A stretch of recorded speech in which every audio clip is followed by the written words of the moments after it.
ఆరోగ్యానికి సంబంధించి అన్ని సమస్యల్లోకి నొప్పులు బాగా ఇబ్బంది పెడుతూ ఉంటాయి. చాలామంది ఈ నొప్పుల గురించి డాక్టర్ల దగ్గరికి వెళ్తూ ఉంటారు. ఈ నొప్పుల్లో కూడా మళ్ళీ కీళ్ళవాతానికి సంబంధించిన నొప్పులు ఎక్కువ ఇబ్బంది పెడుతూ ఉంటాయి. మళ్ళీ వీటిలో కూడా గౌట్ అంటే ఈ గౌట్ తరహా కీళ్ళ నొప్పులు ఇంకా బాధిస్తూ ఉంటాయి. అంటే కాళ్ళు చేతులు ఆడనివ్వకుండా చేస్తాయి. మరి ఇలాంటి ఈ గౌట్కి సంబంధించినటువంటి నొప్పులను ఎలా తగ్గించుకోవాలి, దీనికి సంబంధించిన ఇంటి వైద్యాలు, అలాగే ఆయుర్వేదిక్ మెడిసిన్స్, అలాగే దీని లక్షణాలు, అలాగే ప్రమాద సంకేతాలు, ఈ మొత్తం సమాచారాన్ని ఈ వీడియోలో మనం వివరంగా తెలుసుకుందాం. మిత్రులారా నమస్కారం, నేను మీ డాక్టర్ చిరుమామిళ్ళ మురళీ మనోహర్. ఈ వీడియోలో మనం తెలుసుకోబోతుంది చాలా ముఖ్యమైనటువంటి సమస్య, గౌట్. ఈ గౌటీ ఆర్థరైటిస్ అంటారు. ఈ గౌట్కి సంబంధించినటువంటి కీళ్ళ నొప్పిని ఎలా తగ్గించుకోవాలి, దీని లక్షణాలు ఎలా ఉంటాయి, కారణాలు ఏమిటి, అలాగే నివారణ పద్ధతులు, ఇంటి వైద్యాలు, ఆయుర్వేదిక్ మెడిసిన్స్, ఈ మొత్తం సమాచారాన్ని మనం తెలుసుకుందాం. చూడండి, ఇక్కడ ఈ గౌట్ అనేది చాలామందిని ఇబ్బంది పెట్టేటువంటి సమస్య కాబట్టి ప్రతి వాళ్ళకి దీనికి సంబంధించినటువంటి అవగాహన ఉండాలి. అంటే దీనికి సంబంధించి పూర్వపరాలు, అలాగే ఫ్యాసినేటింగ్ పాయింట్స్, ఇంకా దీనికి సంబంధించినటువంటి క్రూషియల్ పాయింట్స్, ఇవన్నీ మీకు అవగాహన ఉండాలి. కీళ్ళ నొప్పులు మనకి నిజానికి కొత్త ఏం కాదు. వయసు పెరిగే కొద్దీ కూడా అప్పుడప్పుడు అందరినీ ఇవి ఇబ్బంది పెడుతూనే ఉంటాయి. కానీ ఒక్కసారిగా కాలి బొటన వేలు బగ మండుతూ నొప్పి రావటం, అక్కడ వాపు తయారవటం, అలాగే ఎర్రదనంతో కనిపించటం, ఇవన్నీ కూడా ఇది గౌట్ తరహా కీళ్ళ నొప్పికి సంకేతాలు అయ్యే అవకాశం ఉంది. దీన్ని ఎప్పుడు కూడా తేలిగ్గా తీసుకోకూడదు. ప్రపంచవ్యాప్తంగా లక్షలాది మంది ఈ సమస్యతో బాధపడుతున్నారు. మన దేశంలో కూడా దీని ప్రభావం బాగా పెరుగుతూ ఉంది. జీవనశైలిలో మార్పులు, అలాగే ఆహారపు అలవాట్లు, ఇవన్నీ కూడా దీనికి కంట్రిబ్యూట్ చేస్తున్నాయి. ఒక ఆసక్తికరమైనటువంటి విషయం ఏమిటంటే, ఒకప్పుడు ఇది సంపన్నుల వ్యాధి కింద అనుకునేవాళ్ళు. ఎందుకంటే ఎక్కువగా నాన్ వెజ్ తినటం, అలాగే ఎక్కువ ఆల్కహాల్ తీసుకోవటం, ఇలాంటి వాళ్ళల్లో ఇది కనిపిస్తూ ఉండేది.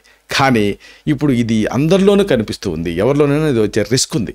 సకాలంలో దీన్ని గుర్తించడం అవసరం. అలాగే దీని బాధల నుంచి రిలీఫ్ పొందడం అనేది అవసరం.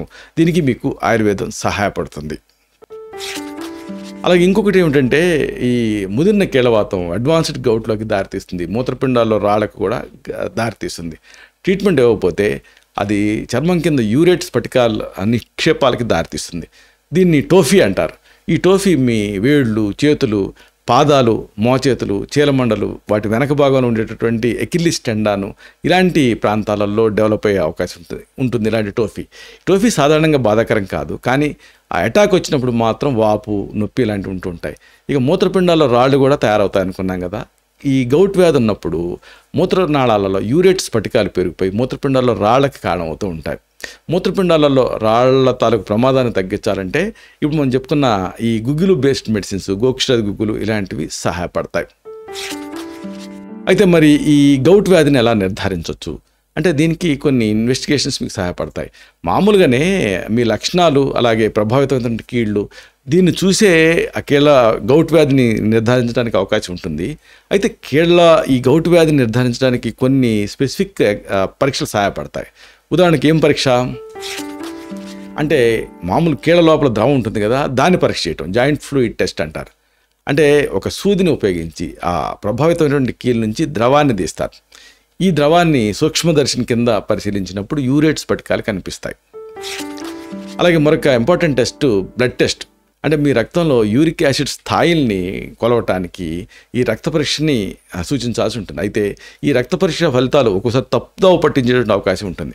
కొంతమందికి యూరిక్ యాసిడ్ స్థాయిలు ఎక్కువగా ఉంటాయి, కానీ వాళ్ళకి ఎప్పుడూ కీళ్ళవాతం అంటే గౌట్ వ్యాధి రాకపోవచ్చు.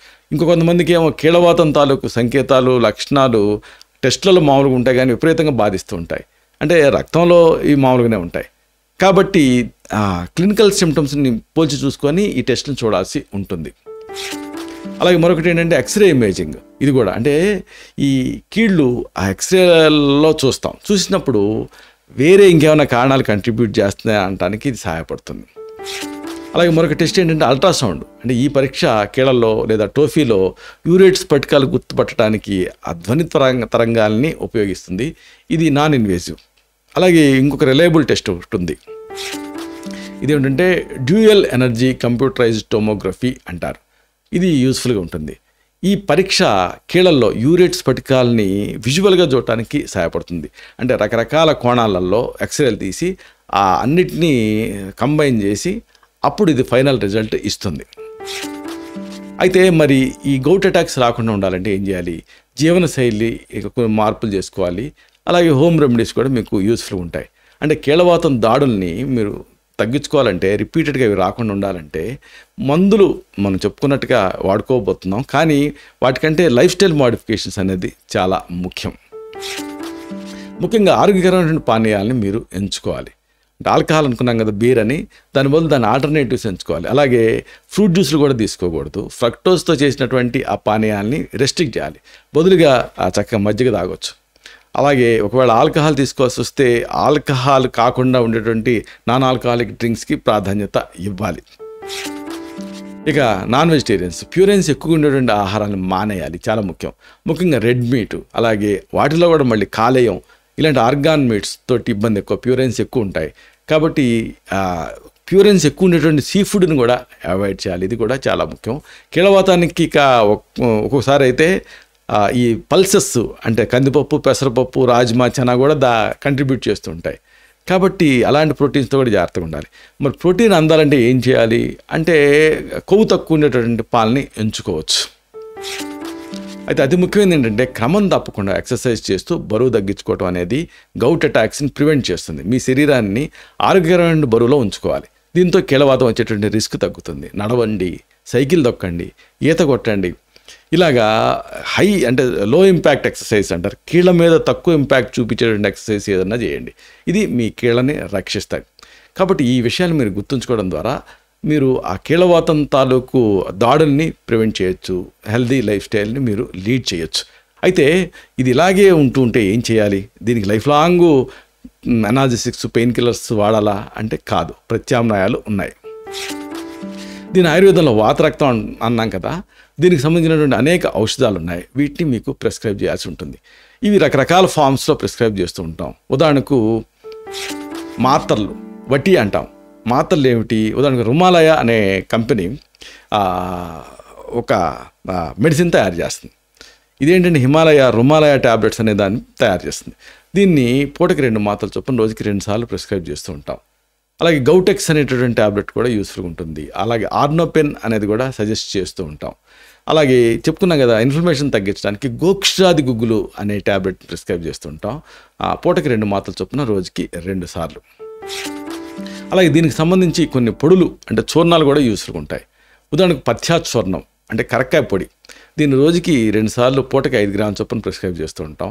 అలాగే గోరక్ ముండి అంటారు, అంటే ముండి తిక్తాది చూర్ణం అని, ఇది కూడా చాలా ఎఫెక్టివ్గా పనిచేస్తుంది. పూటకి 3 గ్రాముల చొప్పున 2 పూటలా ఇస్తూ ఉంటాం. ఇక కషాయాలు అలాగే భస్మాలు కూడా దీన్ని ట్రీట్ చేయడానికి వాడుతూ ఉంటాం. ఉదాహరణకు మహామంజిష్టాదిక్వాదం, మామూలుగా బ్లడ్ ప్యూరిఫైర్ అనుకుంటారు, దీన్ని చర్మానికి వాడుతూ ఉంటారు. కానీ గౌట్లో కూడా యూస్ఫుల్గా ఉంటుంది. పూటకి 25 మిల్లీలీటర్ల చొప్పున అంటే దాదాపు 2 టేబుల్ స్పూన్లు రోజుకి 2 సార్లు సరిసమానంగా నీళ్లతోటి డైల్యూట్ చేసి తీసుకోమని చెబుతూ ఉంటాం. అలాగే అశ్వత్థ వృక్ష బెరడు కషాయం, ఈ పంచక్షీరి వృక్షాలలో ముఖ్యంగా ఈ రావి చెట్టు తాలూకు బెరడు బాగా పనిచేస్తుంది. దీన్ని ఈ కషాయాన్ని పూటకి 25 మిల్లీలీటర్ల చొప్పున రోజుకి 2 సార్లు ప్రిస్క్రైబ్ చేస్తూ ఉంటాం. అలాగే కొన్ని లేహ్యాలు కూడా యూస్ఫుల్గా ఉంటాయి. ఉదాహరణకు అశ్వగంధ లేహ్యం ఇలాంటివి ఈ గౌట్ని ట్రీట్ చేయడానికి యూస్ఫుల్గా ఉంటూ ఉంటాయి. అలాగే ఇంకా ఘృతాలు అంటే నెయ్యితో తయారైన ప్రిపరేషన్స్ కూడా యూస్ఫుల్గా ఉంటాయి. ఉదాహరణకు గుడూచి ఘృతం, దీన్ని పూటకి 5 గ్రాముల చొప్పున రోజుకి 2 సార్లు ప్రిస్క్రైబ్ చేస్తుంటాం. అలాగే శతావరి ఘృతం, దీన్ని అంతే పూటకి 5 గ్రాముల చొప్పున రోజుకి 2 సార్లు ప్రిస్క్రైబ్ చేస్తూ ఉంటాం. అలాగే ఇంకొకటి ఏంటంటే ఆసవాలు, అరిష్టాలు కూడా యూస్ఫుల్గా ఉంటాయి. ఇలాంటి వాటిలో తిప్పతీగతో తయారైన అమృతారిష్టం, దీన్ని పూటకి 25 మిల్లీలీటర్ల చొప్పున రోజుకి 2 సార్లు ప్రిస్క్రైబ్ చేస్తూ ఉంటాం. అలాగే చందనాసం హీట్ తగ్గిస్తుంది, దీన్ని అంతే పూటకి 25 మిల్లీలీటర్ల చొప్పున రోజుకి 2 సార్లు సరిసమానంగా నీళ్లు కలిపి తీసుకోమంటూ ఉంటాం. ఇక దీన్ని తీవ్రమైన సందర్భాలలో రసౌషధాలు బాగా పనిచేస్తాయి. ఉదాహరణకు శీతపిత్త భంజన్ రస్, దీన్ని ప్రిస్క్రైబ్ చేస్తూ ఉంటాం. పూటకి 200 మిల్లీగ్రాముల మోతాదుగా రోజుకి 2 సార్లు. అలాగే గంధక రసాయనం, ఇది కూడా యూస్ఫుల్ ఉంటుంది, దీన్ని కూడా ప్రిస్క్రైబ్ చేస్తూ ఉంటాం. పూటకి 200 మిల్లీగ్రాముల చొప్పున రోజుకి 2 సార్లు. ఇక దీనికి ఎక్స్టర్నల్ మెడికమెంట్స్ కూడా ఉన్నాయి ఆయుర్వేదంలో. ఉదాహరణకు పిండ తైలం, దీన్ని ఎక్స్టర్నల్గా మర్దన కోసం సజెస్ట్ చేస్తూ ఉంటాం. అలాగే కౌంటర్ ఇరిటెంట్గా పనిచేయడం కోసం మహామరిత్యాది తైలం అనేదాన్ని ఎక్స్టర్నల్గా మర్దన కోసం ప్రిస్క్రైబ్ చేస్తూ ఉంటాం. అలాగే సహచర తైలం, ఇది కూడా ఎక్స్టర్నల్గా మర్దన కోసం ప్రిస్క్రైబ్ చేస్తూ ఉంటాం. ఏది లేకపోతే వెన్నతో మర్దన, అంటే దీనివల్ల కూడా యూస్ఫుల్గా ఉంటుంది, అంటే ఆ హీట్ అనేది తగ్గుతుంది. అయితే ఈ మెడిసిన్స్కి తగిన అనుపానంతో ప్రిస్క్రైబ్ చేయడం అనేది అవసరం. అంటే ఔషధాలని తేనె, అల్లం కషాయం ఇలాంటి అనుపానాలతో తీసుకుంటే వాటి బయో అవైలబిలిటీ పెరిగి ఎఫెక్టివ్గా పనిచేస్తాయి. 60 రోజుల పాటు ఈ పాత బియ్యం, గోధుమలు, బ్రాహ్మి ఇలాంటి ఆహారాలు కూడా తీసుకోవటం అనేది అవసరం. ఇలాగా ఈ గౌట్ వ్యాధి మిమ్మల్ని ఇబ్బంది పెడుతున్నప్పుడు జీవితాంతం ఆ పెయిన్ కిల్లర్స్ అవి వాడి మళ్ళీ వాటితో కిడ్నీ ప్రాబ్లమ్స్ అవి రాకుండా సేఫ్ ఆల్టర్నేటివ్స్ అనేకం ఉన్నాయి. వీటిని మీరు అడాప్ట్ చేసుకోవచ్చు. ఇలాంటి మరిన్ని ఇన్ఫర్మేటివ్ వీడియోస్ కోసం ఈ ఛానల్ సబ్స్క్రైబ్ చేసుకోండి. అలాగే ఈ వీడియో అప్లోడ్ అవడంతోనే ఆ విషయం మీకు తెలియాలనుకుంటే బెల్ బటన్ క్లిక్ చేయండి. అప్పుడు మీకు ఒక నోటిఫికేషన్ వస్తుంది. ఆ నోటిఫికేషన్ మీరు క్లిక్ చేస్తే ఆ వీడియో అన్ని మిస్ కాకుండా చూడగలుగుతారు. అలాగే ఈ వీడియో మీకు నచ్చితే లైక్ బటన్ క్లిక్ చేయండి. అప్పుడు ఇది మరింత ఎక్కువ మందికి రికమెండ్ అవుతుంది. ఈ వీడియో తాలూకు పర్పస్ సర్వ్ అవుతుంది. అంటే అందరికీ ఆరోగ్యం అన్న మన అభిలాష, మన ఆకాంక్ష నెరవేరుతాయి. అలాగే మరొక ముఖ్యమైన విషయం, మీకు ఎప్పుడైనా గౌట్ వ్యాధి తాలూకు అటాక్స్ వచ్చాయా?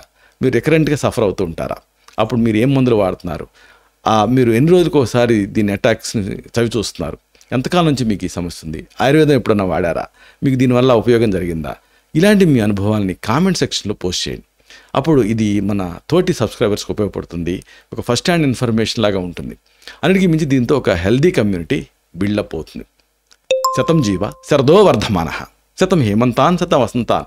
100 శరత్తులు, 100 హేమంతాలు, 100 వసంతాలు వర్ధిల్లుతూ జీవించండి. Stay healthy, stay happy, be positive, keep smiling. Love you all. శుభం.